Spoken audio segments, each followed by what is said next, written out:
Hey guys, what's up everyone? Welcome back to the channel. This is Shivam Dwivedi and you are watching Economics Easy है।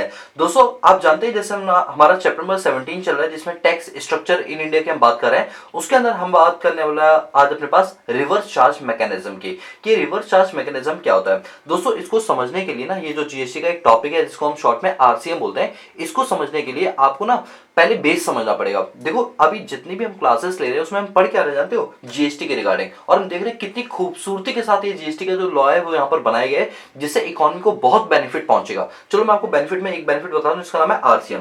क्या होता है सुनो मेरी बात। क्या होता है जब भी जीएसटी चार्ज होता है, जब भी जीएसटी यानी goods and service tax charge होता है तो वो दो बेसिस पर चार्ज होता है। कितने बेसिस पर चार्ज होता है? आपके दो बेसिस पर चार्ज होता है।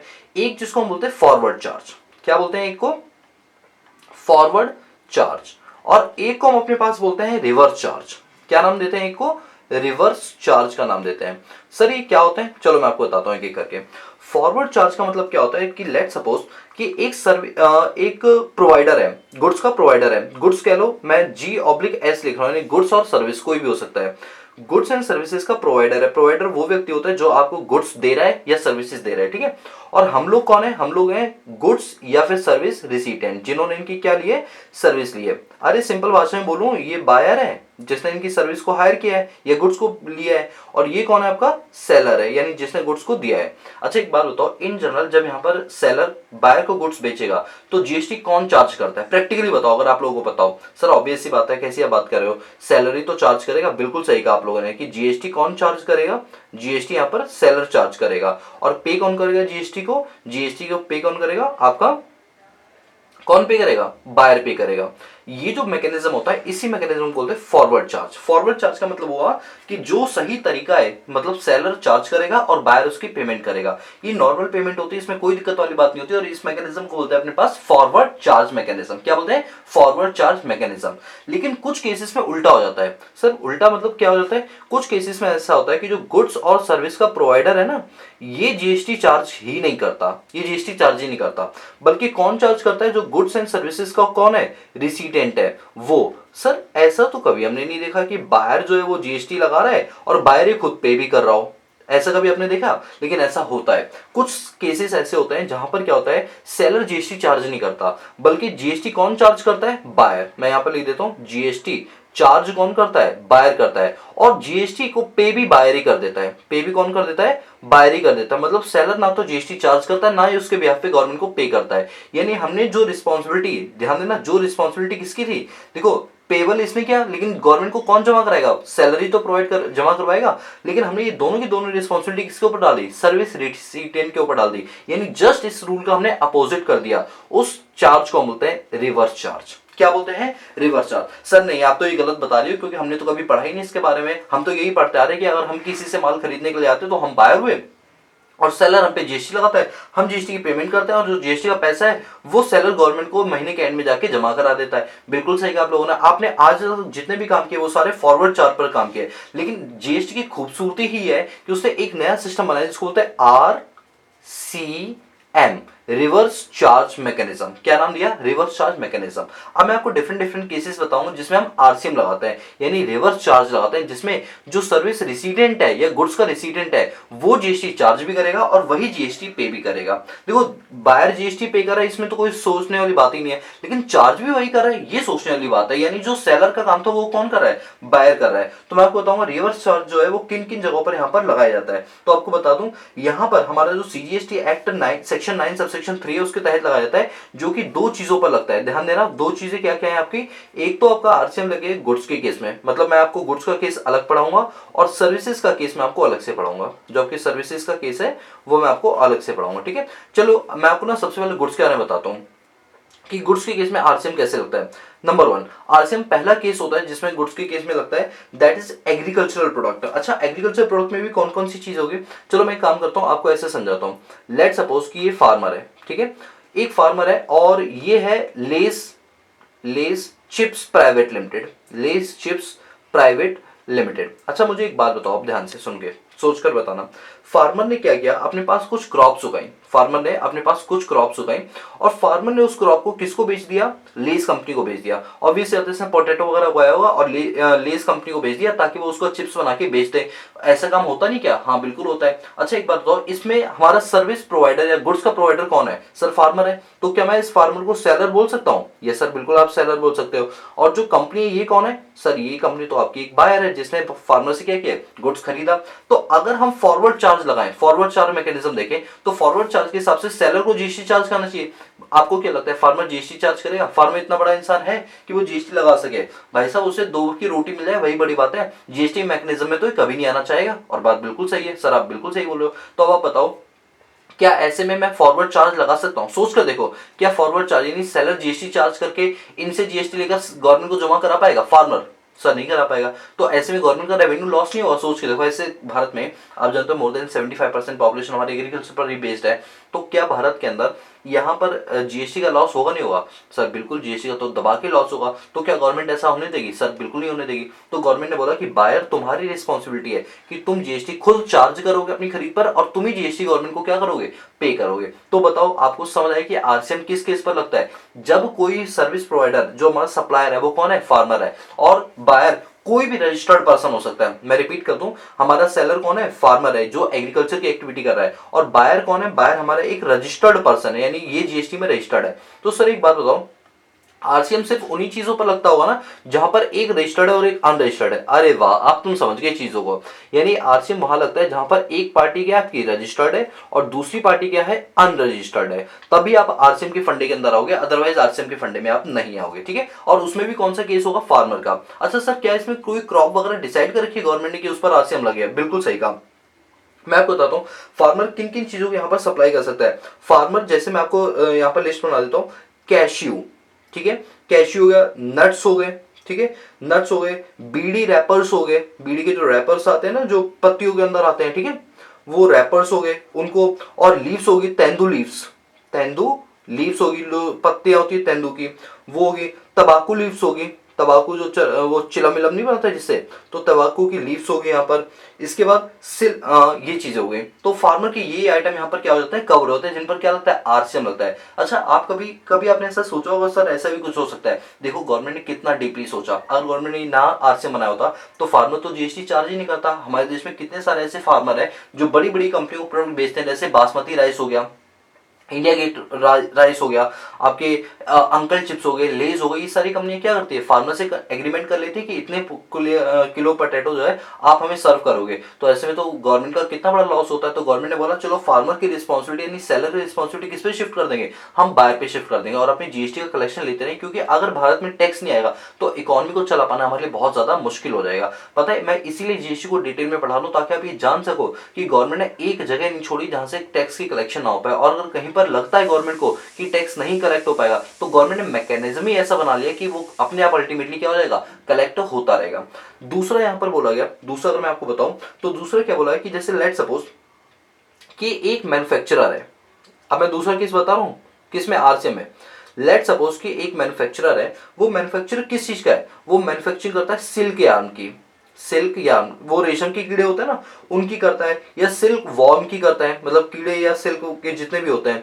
अब ये क्या करता है, ये मैन्युफैक्चरर सिल्क के कीड़ों का प्रोडक्शन करता है, रिप्रोडक्शन करा करा के खूब सारे कीड़े पैदा करता है और कीड़े को क्रश करके उनसे रेशम बनती है, मतलब उनकी बॉडी को दबा देते हैं तो उससे रेशा सा निकलता है, और उस रेशा से रेशम की जो साड़ियाँ वगैरह होती है, जो सिल्क यार्न वगैरह होते हैं, वो सब यहाँ पर बनाए जाते हैं। और इसने क्या किया कि किसी एक कंपनी को, मान लो रेमंड, रेमंड कंपनी को इन्होंने अपनी सिल्क क्या कर दी, बेच दी। अच्छा रेमंड यहाँ पर कौन है, बायर है, रेमंड ने इनसे क्या किया, सिल्क खरीदा, लेकिन ये कौन बायर है, एक रजिस्टर्ड पर्सन है। याद रखना, मैं हमेशा क्या बोलूंगा कि एक बंदा ऐसा होगा जो अनरजिस्टर्ड होगा और एक बंदा क्या होगा ऐसा जो रजिस्टर्ड होगा। तो एक बात, तो एक मैन्युफैक्चरर जो सिल्क वगैरह यार्न की खेती कर रहा है या उनको रिप्रोड्यूस करके बेचने का काम कर रहा है, क्या उसके पास इतना दिमाग और इतना होगा कि वो जीएसटी में रजिस्ट्रेशन ले? बस फार्मर और इसमें यही फर्क है, फार्मर खेती कर रहा है किस चीज की, उसकी अनाज की, और ये कीड़ों की कर रहा है। तो भाई दोनों एक ही जैसे लगभग दिख रहा है, तो इसको कुछ खासा आइडिया नहीं, जो सर्विस प्रोवाइडर मैन्युफैक्चरर्स को कोई आइडिया नहीं है। तो ऐसे केस में गवर्नमेंट से कि जो सेलर है वो तो जीएसटी लगा नहीं पाएगा, तो ये रिस्पॉन्सिबिलिटी किस पर डाल दो, बायर पे डाल दो। And this system is called RCM, reverse charge mechanism. इस पर फॉरवर्ड चार्ज आप यहाँ पर नहीं लगा सकते। आई होप गाइस आपको जीएसटी की सुंदरता का पता चल रहा हो, और इसी से गवर्नमेंट ने खूब टैक्स की कलेक्शन करती है। नंबर 3 अगर मैं आपको बताऊं, तीसरा क्या होता है, लॉटरी। जैसे क्या हुआ कि आप जानते हैं स्टेट गवर्नमेंट की और जो हमारी सेंट्रल गवर्नमेंट होती है और जो हमारी यूनियन टेरिटरी की जो गवर्नमेंट होती है, इवन जो लोकल अथॉरिटी होती है, जैसे हमारी दिल्ली में लोकल अथॉरिटी का नाम है municipal corporation of Delhi MCD। ये लोग क्या करते हैं, ये लोग लॉटरी निकालते हैं। ये लोग क्या करते हैं, लॉटरी निकालते हैं, लॉटरी को बेचते हैं, लॉटरी के नंबर को बेचते हैं। किसको बेचते हैं, लेट सपोज इन्होंने लॉटरी डिस्ट्रीब्यूटर को दिया, इन्होंने क्या किया, वो नंबर लॉटरी डिस्ट्रीब्यूटर को दिया, ठीक है, जो कि क्या होता है, एजेंट होता है। आप जानते हो लॉटरी डिस्ट्रीब्यूटर वाला एजेंट होता है, फिर ये किसको बेचेगा, फर्दर पब्लिक को बेचेगा। लेकिन अभी मैं पब्लिक की बात नहीं कर रहा, मैं सिर्फ यहां पर बात कर रहा हूं। तो क्या होता है, जो सेंट्रल गवर्नमेंट, स्टेट गवर्नमेंट और जो यूनियन टेरिटरी लोकल अथॉरिटी होती है, ये अपनी लॉटरी नंबर निकालती है, ठीक है, और ये लॉटरी नंबर किसको देती है, लॉटरी डिस्ट्रीब्यूटर को देती है, फिर ये फर्दर पब्लिक को देता है। तो ऐसे में जो गवर्नमेंट है, ये कौन है, सेलर हुआ, और ये कौन हुआ, बायर हुआ। लेकिन यहाँ पर याद रखना, जो गवर्नमेंट है वो कोई रजिस्टर्ड नहीं, गवर्नमेंट की अपना जीएसटी नंबर लेगी, ऑब्वियस सी बात है नहीं लेगी, ये क्या है, अनरजिस्टर्ड है। और जो ये लॉटरी डिस्ट्रीब्यूटर है, ये क्या आपका एक रजिस्टर्ड पर्सन है। तो ऐसे केस में जीएसटी लगाना तो इसको चाहिए था, सेलर को, लेकिन जीएसटी किस पर लगाया जाएगा, लॉटरी डिस्ट्रीब्यूटर के ऊपर लगाया जाएगा, और यही उसकी क्या करेगा, पेमेंट करेगा। यानी यहाँ पर जो काम किया जाएगा वो RCM मेथड के थ्रू किया जाएगा, जिसको बोलते हैं रिवर्स चार्ज मैकेनिज्म। क्या बोलते हैं, रिवर्स चार्ज मैकेनिज्म बोलते हैं, ठीक है। चलिए आपको समझ आ गया। फोर्थ केस इसमें क्या बनता है कि लेट सपोज कि एक फार्मर है, लेट सपोज कि एक फार्मर है, वो क्या करता है, कॉटन की खेती करता है। किसकी खेती करता है, कॉटन की खेती करता है, रॉ कॉटन जिसे होता है ना, जो रॉ मटेरियल होता है। और इसने ये खेती करके जो है एक रजिस्टर्ड पर्सन को, मैं यहाँ पर लिख देता हूँ एनी रजिस्टर्ड पर्सन, चाहे वो कंपनी हो चाहे वो कोई भी बंदा हो, तो किसी भी रजिस्टर्ड पर्सन को इसने क्या किया, वो अपनी कॉटन जो है वो इसको बेच दी। अब जब बेचेगा तो आप मुझे बताओ, ये तो रजिस्टर्ड है बट ये तो अनरजिस्टर्ड है ना, रिस्पॉन्सिबिलिटी सेलर की होती है चार्ज करने की, लेकिन यहाँ फार्मर तो चार्ज करेंगे। फार्मर तो बोलेगा भाई मेरी इतनी इनकम थोड़ी है ना, मैं जानता हूँ सी वगैरह से क्या काम करवाना क्या नहीं, जीएसटी नंबर कैसे ले आता है, और बात बिल्कुल सही है। तो ऐसे में गवर्नमेंट ने रिस्पॉन्सिबिलिटी सेलर से शिफ्ट करके किसको कर दी, बायर पर शिफ्ट कर दी। और यहां भी क्या लग गया, आपका RCM लग गया, रिवर्स चार्ज मैकेनिज्म लग गया। आप मेरी एक चीज को समझना, मैं एक बात बोलूंगा कि रिवर्स चार्ज मैकेनिज्म तभी लगता है जब एक पार्टी रजिस्टर्ड हो और एक पार्टी अनरजिस्टर्ड हो। मेरी बात को समझ पा रहे हो। और जो पार्टी अनरजिस्टर्ड है वो सेलर होनी चाहिए, जो पार्टी अनरजिस्टर्ड है वो क्या होनी चाहिए, हमेशा सेलर होनी चाहिए, और जो पार्टी रजिस्टर्ड है वो हमेशा क्या होनी चाहिए, बायर होनी चाहिए। इन दैट केस आप RCM को क्या करोगे, एप्लीकेबल करवाओगे, ठीक है। तो मैं आपको कुछ केसेस बता रहा हूं, उन केसेस से आपको जो क्लैरिटी है वो ज्यादा अच्छी हो पा रही होगी, ठीक है। अब पांचवा केस मैं आपको बताता हूँ। वो पांचवा केस क्या है कि जैसे हमारे पास सेंट्रल गवर्नमेंट होती है, इवन जो हमारी स्टेट गवर्नमेंट होती है, यूनियन टेरिटरीज होती हैं, और जो हमारी लोकल अथॉरिटी होती है, ये क्या करते हैं, यूज्ड कार को स्क्रैप में बेचने का काम करते हैं। जैसे आप जानते हो कि हमारे भारत में अगर कोई पेट्रोल की कार है, हमारे भारत में अगर कोई पेट्रोल की कार है तो वो 15 साल तक रोड पर चल सकती है, और अगर कोई डीजल की कार है तो डीजल की कारों की जो लाइफ होती है वो होती है 10 साल। यानी अगर मान लो आपकी RC पे जिस जगह जिस टाइम आपने कार खरीदोगे उसका ईयर लिखा हुआ, उसके 15 साल तक पेट्रोल कार आप रोड पर चला सकते हो। 16वें साल अगर आपकी वो कार सॉरी 16वें साल अगर वो कार आपको आपकी रोड पर मिल गई और पुलिस वाले ने पकड़ लिया, तो आपकी कार और आपको दोनों को सीज कर दिया जाएगा। आप तो छूट जाओगे, आपको तो बेल मिल जाएगी, लेकिन आपकी कार को बेल नहीं मिलेगी, क्योंकि कहा जाता है कि 15 साल के बाद जो कार होती है अगर पेट्रोल वाली, तो वो इतना पॉल्यूशन फैलाती है जिससे हमारा एनवायरमेंट पॉल्यूट हो सकता है। इसीलिए पेट्रोल कार की लाइफ 15 साल रखी गई है, और डीजल कार जो होती है उसकी लाइफ 10 साल रखी है, क्योंकि इनका इंजन जल्दी खराब हो जाता है। तो डीजल की लाइफ कितनी रखी गई, 10 साल रखी है। अब एक बात बताओ, अगर मान लो मेरे पास मारुति सुजुकी 800 है पुरानी वाली, और उससे 15 साल से ज्यादा हो गए, तो अब मैं रोड पर तो चल नहीं सकता। तो अब मैं क्या करूंगा, अब मैं किसी कबाड़ी वाले को ढूंढूंगा, ताकि वो कबाड़ी वाला क्या कर सके, उस व्हीकल को कबाड़ के रेट में खरीद ले। चलता वो व्हीकल है, लेकिन अब मैं क्या करूँ, उसको मार्केट में तो चल नहीं सकता, उसकी RC की लाइफ चली गई है। तो अब ऐसे में कबाड़ी वाले को बेचूंगा। अब मैंने क्या किया, कबाड़ी वाला कोई मुझे मिल नहीं रहा था जो खरीद ले, तो मैंने सेंट्रल गवर्नमेंट और स्टेट गवर्नमेंट यूनियन टेरिटरी को बोला कि भैया ये मेरी कार है, ये बिकवा दो जरा। तो गवर्नमेंट ने कहा चलो एक काम करो, हम आपको पैसे दे रहे हैं, अब ये कार हमको दे दो। अब गवर्नमेंट ने सेम वही जो कार थी, कार मतलब जो बेकार सी कार थी, वो क्या की, किसी रजिस्टर्ड पर्सन को, एनी रजिस्टर्ड पर्सन को, उसको स्क्रैप में क्या कर दिया, बेच दिया। गवर्नमेंट ने उस कार को क्या कर दिया, बेच दिया, क्योंकि गवर्नमेंट ने आपको तो एक कीमत दे दी। अब गवर्नमेंट अपने पास थोड़ी रखी, गवर्नमेंट इसको क्या करे, बड़े बड़े कबाड़ी वालों को उसको बेच देगी, रबड़ अलग कर लेगा, लोहा अलग कर लेगा, मेल्ट करके उसको दोबारा दूसरी कारों में यूज कर लिया जाएगा। तो यहाँ पर सेंट्रल गवर्नमेंट ने क्या किया, कारों को जितना सीज किया था, उन्होंने जिन जिन के चालान काटे थे, तो उन सारी कारों को अपने पास रखा, और बाद में उन्होंने किसको दे दिया, किसी रजिस्टर्ड कबाड़ी वाले को दे दिया। तो ऐसे केस में गवर्नमेंट तो जीएसटी में कवर होगी नहीं, क्योंकि गवर्नमेंट थोड़ी जीएसटी में रजिस्ट्रेशन लगेगी नहीं, नहीं हम ना ट्रांसपोर्ट अथॉरिटी वाले हैं और हम जो है जीएसटी में रजिस्ट्रेशन लेंगे, ऐसा बिल्कुल भी नहीं होगा। तो ऐसे केस में ये अनरजिस्टर्ड है गवर्नमेंट और ये क्या है, रजिस्टर्ड है। तो ऐसे में क्या जो रिस्पॉन्सिबिलिटी सेलर की थी वो किस पर शिफ्ट कर देगी, बायर पे, और यहाँ पर क्या चार्ज हुआ हमारा, आरसीएम, रिवर्स चार्ज मैकेनिज्म यहाँ पर लग गया। क्लियर हुआ? यस सर, बिल्कुल क्लियर हुआ। अब एक और केस है, बस इसके बाद आरसीएम हमारा कंप्लीट हो जाएगा। गुड्स के केस में फिर हम सर्विस पढ़ेंगे। अब एक केस ऐसा है जहां पर क्या होता है कि एक पर्सन है जो नॉन टैक्सेबल टेरिटरी के अंदर है, जैसे मान के चलो मैं बात कर रहा हूं यूएसए की, ठीक है, यूएसए, और ये रहा हमारा प्यारा सा भारत देश इंडिया।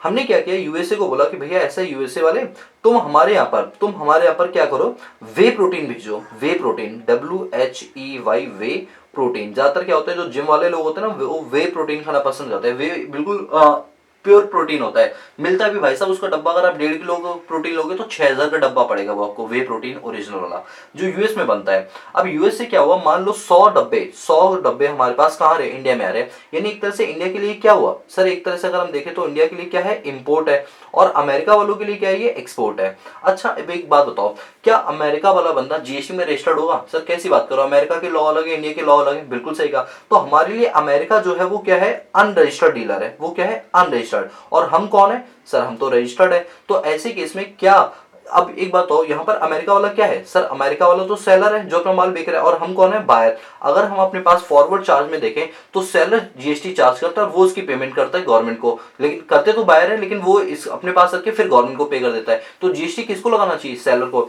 लेकिन यहाँ पर जो सेलर है वो कहाँ पर है, दूसरी कंट्री का है, क्या ये जीएसटी लगा पाएगा, क्या यूएस वाला जीएसटी लगा पाएगा? भैया प्रैक्टिकली बताओ, चीजों रटना नहीं है, प्रैक्टिकली बताओ, क्या यूएस का बंदा जीएसटी में रजिस्ट्रेशन लेगा क्या? सर नहीं, बिल्कुल भी नहीं लेगा वो। तो ऐसे केस में अब हम क्या रिस्पॉन्सिबिलिटी करेंगे कि बायर की रिस्पॉन्सिबिलिटी है कि वो इस सामान पर जो भी आईजीएसटी बनता है, मतलब integrated goods and service tax बनता है या इंपोर्ट ड्यूटी बनती है, वो खुद ही पे करे और खुद पर ही चार्ज करे, यानी चार्ज भी अपने ऊपर करेगा और पे भी खुद करेगा। तो क्या यहाँ पर आरसीएम लग गया, नहीं लग गया? सर बिल्कुल लग गया। तो आपने देखा कि आरसीएम एक तो आपके फार्मर के केस में लगा और लेस कंपनी के केस में लगा, मैन्युफैक्चर और जो आपका रजिस्टर्ड पर्सन उसके केस में, state government, central government, union territory, local authority अगर लॉटरी जो है लॉटरी डिस्ट्रीब्यूटर वाले को दे रही है तो आरसीएम लग गया। फार्मर अगर रॉ कॉटन दे रहा है किसी रजिस्टर्ड पर्सन को तो आरसीएम लग गया। इसका central government, state government, union territory और लोकल अथॉरिटी अगर कोई स्क्रैप में व्हीकल्स को देती है तो उस केस में क्या लग जाएगा, आपका आरसीएम लग जाएगा। और अगर हम गुड्स को इंपोर्ट करा रहे हैं तो इसमें सेलर चार्ज ना करके बायर ही क्या करेगा, आरसीएम के बिहाफ पर पेमेंट करेगा। तो आई होप आप समझ गए हो कि फॉरवर्ड चार्ज तो नॉर्मल होता है जो हम लोग करते हैं, जिसमें सेलर हमको बोलता है कि आपको इतना जीएसटी देना पड़ेगा और हम उसको जीएसटी दे देते हैं, फिर सेलर आगे गवर्नमेंट को पे ऑफ कर देता है। लेकिन अभी हमने कौन सा स्पेशल केस पढ़ा, आरसीएम का केस पढ़ा, जहां पर बायर की रिस्पॉन्सिबिलिटी है कि वो जीएसटी अपने ऊपर लगाएगा और पेमेंट भी खुद ही करेगा, किसको, गवर्नमेंट को।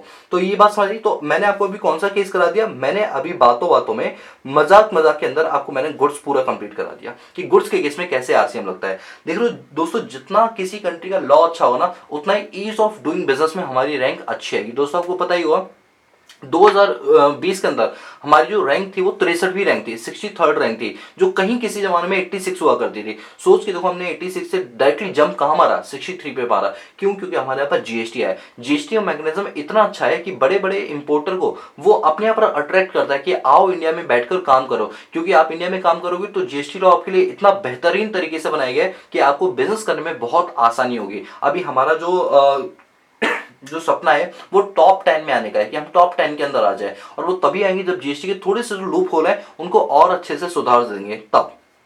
ठीक है, चलिए अब हम बात करते हैं सर्विसेज की। अच्छा आपने एक चीज नोटिस की, हम हर चीज को स्टार्टिंग की क्लासों से कनेक्ट करें, क्योंकि अब हम जितना एडवांस लेवल पे जा रहे हैं ना तो हमें पीछे की चीजें भूलनी नहीं, हम चीजों को कनेक्ट करते हुए चलेंगे। ठीक है, चलिए तो अब सर एक बात बताओ, क्या सर्विस के केस में भी आरसीएम लगता है? अरे बिल्कुल लगता है। सर्विस के केस में क्यों नहीं लगे, चलो मैं आपको बताता हूँ सर्विस के केस में कब लगे। जैसे केस नंबर 1 अगेन यहाँ पर वही हुआ कि एक पार्टी रजिस्टर्ड होगी और एक पार्टी क्या होगी, अनरजिस्टर्ड होगी। अच्छा एक बात बताओ कि एक ट्रांसपोर्ट एजेंसी है, एक क्या है, ट्रांसपोर्ट एजेंसी है। ट्रांसपोर्ट एजेंसी का काम क्या है, ये ट्रक वगैरह प्रोवाइड करवाता है। जैसे मान लो आपको माल शिफ्ट करना है एक जगह से दूसरे, तो क्या होगा, ट्रांसपोर्ट एजेंसी को बोलोगे भाई हमारे यहाँ पर 3 ट्रक भिजवा दो, हम उसमें माल लोड करके आपको जगह बता देंगे, वहां पे आप अनलोडिंग कर देना। तो क्या वो ट्रांसपोर्ट एजेंसी क्या है, सर्विस प्रोवाइडर है। सर्विस प्रोवाइडर का मतलब क्या हुआ, एक तरह का ये सेलर है जो अपनी क्या दे रहा है, सर्विसेज को बेच रहा है। किसको बेच रहा है, किसी एक ऐसी अथॉरिटी को जो कि लाइक कोऑपरेटिव सोसाइटी है। क्या है, एक कोऑपरेटिव सोसाइटी, जहां पर ग्रुप के पर्सन है उन्होंने अपना एक ग्रुप बना लिया, कोऑपरेटिव सोसाइटी हो गया, बॉडी ऑफ पार्टनरशिप फर्म हो गया, चलो ये भी ले लो, पार्टनरशिप फर्म हो गया, ये इनको सर्विस प्रोवाइड करा रही है। अच्छा एक बात मैं आपको बता दूं, यहाँ पर जो जीटीए यानी गुड्स ट्रांसपोर्ट एजेंसी है ये अनरजिस्टर्ड है। और ये जो फर्म वगैरह है ये तो आप जानते हो कोऑपरेटिव सोसाइटी एक्ट में रजिस्टर्ड होना पड़ता है, पार्टनरशिप एक्ट 1932 में रजिस्टर्ड होना पड़ता है। यानी ये लोग क्या है, ये बायर तो है लेकिन ये कौन से बायर है, रजिस्टर्ड बायर है। कौन से बायर है, ये रजिस्टर्ड बायर है। तो ऐसे केस में सेलर जो है वो जीएसटी चार्ज नहीं करेगा, बल्कि यहाँ पर बायर अपने ऊपर खुद जीएसटी लगाएगा और गवर्नमेंट को क्या करेगा, पे ऑफ करेगा। यानी यहाँ पर भी क्या लग गया, आरसीएम लग गया, रिवर्स चार्ज मैकेनिज्म यहाँ पर लग गया। ठीक है। दूसरा केस है कि जो हमारे एडवोकेट होते हैं ना, एडवोकेट हो गया या आपके लॉयर्स हो गए, ठीक है, तो ये जो केस फाइल करते हैं यानी केस लेते हैं, तो एडवोकेट अपनी क्या देते हैं, सर्विस देता है। तो हमारी नजरों में एडवोकेट क्या है, एक तरह का सेलर है जो अपनी क्या देता है, कंसल्टेंसी सर्विसेज देता है। और किसको दे रहा है, ये एक ऐसे व्यक्ति को दे रहा है जिस व्यक्ति का केस चल रहा है, और वो व्यक्ति कुछ और नहीं बल्कि एक बिजनेस एंटिटी है। ये ऐसे काट देता हूं मैं से, ये व्यक्ति नहीं, ये कौन है, ये एक बिजनेस एंटिटी। मान लो रिलायंस इंडस्ट्रीज लिमिटेड है, तो ऑब्वियस सी बात है अगर आरआईएल है तो वो कंपनीज एक्ट 2013 या फिर पिछला जो एक्ट था 1956 उसमें क्या होगा, वो रजिस्टर्ड होगा। तो यानी यहाँ पर आप देखो जो एडवोकेट है वो तो अनरजिस्टर्ड है, वो तो एक इंडिविजुअल है जो अपनी सर्विस दे रहा है, और बिजनेस क्या है यहाँ पर, एक रजिस्टर्ड है और रजिस्टर्ड बायर एक तरह का। तो मैंने आपको बताया था ना, जहां पर एक सेलर क्या हो, अनरजिस्टर्ड हो, और बायर क्या हो, रजिस्टर्ड हो, तो ऐसे केस में क्या चार्ज होगा, आरसीएम। यहाँ पर सेलर क्या है, अनरजिस्टर्ड है क्योंकि इसने अपना रजिस्ट्रेशन नहीं ले रखा है, जबकि बिजनेस है उसने अपना जीएसटी में रजिस्ट्रेशन ले रखा है। तो यस यहाँ पर आरसीएम जो है वो एप्लीकेबल हो जाएगा, रिवर्स चार्ज मैकेनिज्म यहाँ पर लग जाएगा। ओके सर, और क्या क्या चीज होती है, बस अभी आप इतना ही मान के चलो कि सर्विस के केस के अंदर आपका इतना ही होता है, क्योंकि इससे ज्यादा पढ़ाऊंगा तो वो टेक्निकल हो जाएगा, मुझे आपको इतनी टेक्निकल नॉलेज नहीं देनी है, बुक में तो इतना भी नहीं दे रखा है। अगर हम रमेश सिंह की बुक की बात करें, वो तो सिर्फ आरसीएम लिखकर छोड़ देता है कि रिवर्स चार्ज मैकेनिज्म नाम की कोई चीज होती है। तो आपको दिक्कत ना हो इसलिए मैंने इसकी पूरी डिटेल आपको बता दी कि हाँ भाई आरसीएम क्या क्या चीज होती है। तो बताओ आपको ये सारी बातें समझ आ गई, इसमें तो कोई दिक्कत नहीं है। तो अब मुझे बताओ कि कल को जब हम जीएसटी चार्ज करते हैं तो कौन कौन से मेथड होता है। सर जीएसटी के अंदर दो टाइप के मेथड होते हैं, एक होता है फॉरवर्ड चार्ज और एक होता है आपका रिवर्स चार्ज। फॉरवर्ड चार्ज के अंदर क्या होता है कि जो सेलर है जब वो अपना गुड्स बेचता है तो उसकी रिस्पॉन्सिबिलिटी है कि वो बायर से क्या कलेक्ट करे, जीएसटी की कलेक्शन करे, और वही जीएसटी को क्या करता है, चार्ज करता है, और बाद में बायर से लेकर वो गवर्नमेंट को जमा करा देता है। अब कैसे जमा कराते हैं मैं आपको नेक्स्ट क्लास में बताऊंगा, कौन कौन सी रिटर्न फाइल करता है वो भी मैं आपको नेक्स्ट क्लास में बताऊंगा। तो ये तो सिस्टम जो नॉर्मली जो हम लोग भी देखते हैं वो होता है हमारा फॉरवर्ड चार्ज। लेकिन रिवर्स चार्ज के अंदर क्या होता है कि जो रिस्पॉन्सिबिलिटी सेलर की थी वो सेलर से शिफ्ट करके कहां कर दी जाती है, बायर को शिफ्ट कर दी जाती है, क्योंकि यहाँ पर जो बायर होता है वो रजिस्टर्ड पर्सन होता है, जो सेलर होता है वो एक अनरजिस्टर्ड पर्सन होता है। तो ऐसे केस में हमें आरसीएम यानी रिवर्स चार्ज मैकेनिज्म लगाना पड़ जाता है, जो कि गुड्स के केस में हमारे ये 6 केसेस होते हैं और सर्विस के केस में हमारे पास ये देखिए 2 केस होते हैं। बोलो क्लियर हुआ। तो आई होप गाइस कि आपको रिवर्स चार्ज मैकेनिज्म समझ आया। दोस्तों जितनी ज्यादा क्लासेस आप डेप्थ में पढ़ रहे हो ना जीएसटी की, मैं विश्वास मानो जब आपको मैं रमेश सिंह के एक एक पॉइंट पढ़ाऊंगा ना जिसमें ये लिखा होगा आरसीएम, आपको एक एक चीज समझ आएगी और आपको याद आएगा वो दिन जब हमने क्लास में बहुत ही ज्यादा डिटेल में डिस्कस किया होता है। ठीक है। और दोस्तों याद रखना इन सबसे रिलेटेड करंट अफेयर्स पढ़ना बहुत ज्यादा जरूरी है, और करंट अफेयर्स के लिए हम जो हमारा दूसरा चैनल जिसका नाम है इंस्पायर्ड इकोनॉमिक्स, उस पर डेली वीडियोस लेकर आते हैं और आपको डेली हम करंट अफेयर कराते हैं द हिंदूज न्यूज़पेपर के थ्रू, और उसमें जो भी न्यूज आती है, आर्टिकल आती है, इंपॉर्टेंट आपके एग्जाम प्रोस्पेक्टिव, हम सारी चीजें कवर करते हैं। तो प्लीज आप पैरेलली उस चैनल को सब्सक्राइब कर लेना जिसका नाम क्या है, इंस्पायर्ड इकोनॉमिक्स। और साथ के साथ हमारी एक मोबाइल एप्लीकेशन है जिसका नाम है इकोनॉमिक्स इजी है, उसको भी डाउनलोड कर लेना, क्योंकि आने वाले समय के अंदर जो प्रीवियस ईयर के जो सैंपल पेपर्स हैं या जो पेपर्स आए हुए हैं वो सारे के सारे मैं उसी पर वीडियो अपलोड करूंगा, वो यूट्यूब पर वीडियोस नहीं आएंगे, और वो जब आएंगे मैं आपको बता दूं, लेकिन फिर भी एडवांस में आप अपने से मोबाइल एप्लीकेशन डाउनलोड कर लो, क्योंकि उसकी नोटिफिकेशन आपको मिल जाएगी जब भी मैं ऐसी कोई वीडियोस पर अपलोड करूंगा। ठीक है। So guys that's all about this video lecture series. दोस्तों अगर आपको हमारा काम पसंद आ रहा हो तो प्लीज चैनल को लाइक शेयर सब्सक्राइब करना मत भूलना, और साथ के साथ बेल आइकन प्रेस कर देना, जिससे कि जब भी हमारी वीडियो आए तो आपको तुरंत नोटिफिकेशन उसकी मिल जाए। So guys that's all about this video lecture series. मिलते हैं नेक्स्ट क्लास में, तब तक के लिए पीस आउट।